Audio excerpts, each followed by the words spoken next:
Kita dilahirkan di dunia diadzani, saudaraku. Ya, lahir ceprot diadzani. Mati pun diadzani. Ketika ada musibah, angin besar, badai, diadzani. Begitu juga ketika ada orang marah-marah, wajib kita adzani. Betul? Betul. Jadi kalau ada orang marah-marah, kita adzanin. Jangankan orang istri marah, kita adzanin langsung berhenti. Kenapa Pak Bos?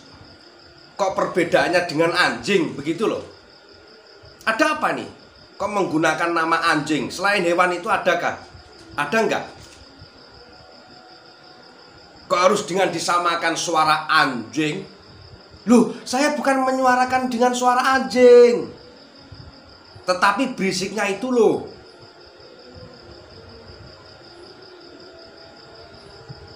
Rumah ibadah saudara-saudara kita non muslim itu bunyikan toa sehari 5 kali dengan kenceng-kenceng secara bersamaan, itu rasanya bagaimana?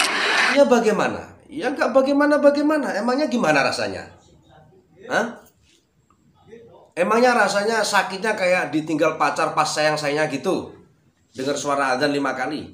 Kan itu sudah syiar dari dulu, men. Drun. Kenapa kok jadi ngotot-ngototan seperti ini ya? Apakah ini trailer? Kan begitu. Trailer apa? Kiamat. Digulung donyane. Digulung donyane. Kan begitu. Yang paling sederhana lagi, tetangga kita ini, kalau kita hidup dalam satu komplek itu misalnya, kiri kanan depan belakang pelihara anjing semua. Misalnya menggonggong dalam waktu yang bersamaan, kita ini terganggu enggak? Artinya apa? Bahwa suara-suara, ya suara-suara ini, apapun suara itu ya, ini harus kita atur. Ya beda, men, beda Pak Bos. Suara anjing sama suara azan itu beda, bener gak? Ya bener lah, masa enggak?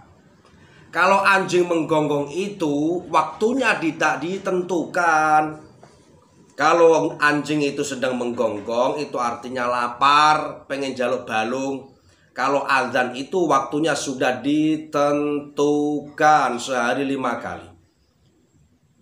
Dan apakah saya khususnya terganggu? Ya nggak terganggu. Lah teman-teman yang lain ya nggak terganggu. Lah terus yang terganggu dengan adanya statement seperti ini malah agak terganggu. Meskipun ini pernah ditulis di tahun 1978 tentang masalah volume suara dengan 100 dB. dB itu kepanjangannya apa? Double atau apa itu? Kurang tahu saya. Jadi kan begitu saudaraku ya. Kita itu jadi gini loh ya. Kita itu dilahirkan di dunia ini diadzani. Ya. Kita lahir di dunia ini diadzani, mati pun diadzani. Ketika ada badai, angin besar juga pakai azan. Saya takutnya tuh seperti ini loh, guys, Bos, Jack, atau Drone. Yang saya takut ini adalah suatu bentuk framing. Ketika nantinya lama-kelamaan ini diberitakan, orang mendengar azan malah risih. Kalau orang sudah mendengarkan azan sudah risih, itu artinya ada detik-detik kiamat sudah dekat. Karena nantinya orang mau azan sudah nggak mau ingat. Ketika dunia ini sudah jarang atau rasa-rasa azan, bagaimana? Sudah tahu ya seperti itu. Supaya tidak menjadi gangguan. Ya, speaker di musola masjid monggo dipakai, silahkan dipakai. Tetapi tolong diatur agar tidak ada yang merasa terganggu. Agar niat menggunakan toa, menggunakan speaker sebagai sarana, sebagai wasilah untuk syiar, melakukan syiar tetap bisa dilaksanakan. Jadi yang ini dipermasalahkan kan masalah berisiknya atau dengan volume yang tinggi. Saudaraku yang berbahagia, di Tayu sini atau Juwana atau Rembang itu setiap 1 tahun sekali ada sedekah laut. Sedekah laut itu kalau di Tayu, di Rembang atau di Juwana itu biasanya mendatangkan New Palapa Jaya Production. Itu acaranya 3 jam. Itu nyetel musik yang begitu sangat dahsyatnya, kencengnya. Mereka tidak terganggu. Karena apa? Karena menikmati. Karena apa? Karena nikmat. Begitu juga dengan azan, kalau kita menikmati, insya Allah tidak akan terganggu. Wong yang ketika orang-orang sini mendatangkan dangdut all new Joya Production, tahu sendiri kan, New Palapa, ini bukan kok nyeponsorin dah, mendatangkan di Tayu dalam durasi 3 jam saja itu 140 juta kemarin, kayaknya seperti itu. Durasi 3 jam 140 juta. Itu pastinya yang namanya dangdut all new Palapa, Joya Production, yang dihadirkan dari Jawa Timur, itu tidak merasa terganggu, bahkan enjoy aja. Itu malah bukan 100 dB. Berapa dB itu? Saya nggak tahu. Yang pasti lebih kenceng daripada suara adzan. Saudaraku yang berbahagia. Justru yang saya takutkan saat ini ketika ada framingan tentang masalah pengeras adzan, tentang masalah adzan, begini, begini, begedrek. Yang saya khawatirkan nanti lama-kelamaan menurut prediksi saya, menurut hati saya, orang ini akan mendengarkan adzan lama-kelamaan akan merasa benci. Ini prediksi saya sendiri.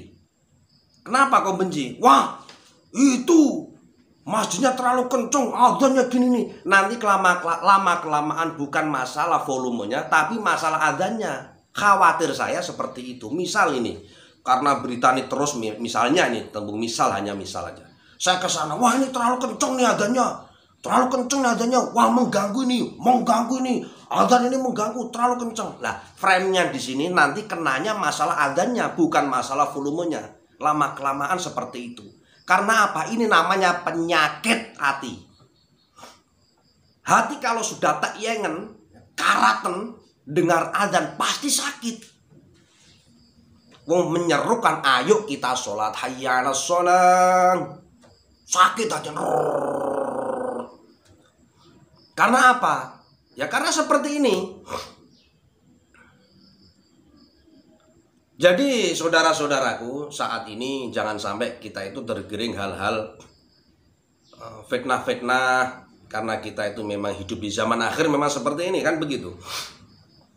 Yang pasti Pak Bos tadi itu bukan kok berarti melarang. Azannya bukan, tetapi volumenya diatur. Gitu loh. Dulu juga seperti itu, knalpot sepeda motor diatur. Tetapi janganlah disamakan suara adzan dengan gonggongan anjing. Nanti lama-kelamaan akhirnya orang mendengarkan adzan kayak gonggongan anjing.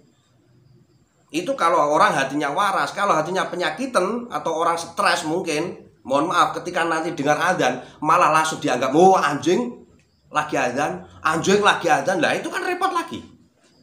Ketika sudah begitu, akhirnya apa yang terjadi? Tahu sendiri kan?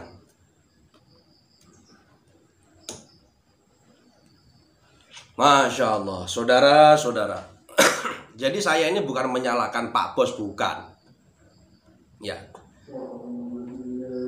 Tanpa harus mengganggu mereka yang mungkin tidak sama dengan keyakinan kita, berbeda keyakinan, kita haruslah hargai.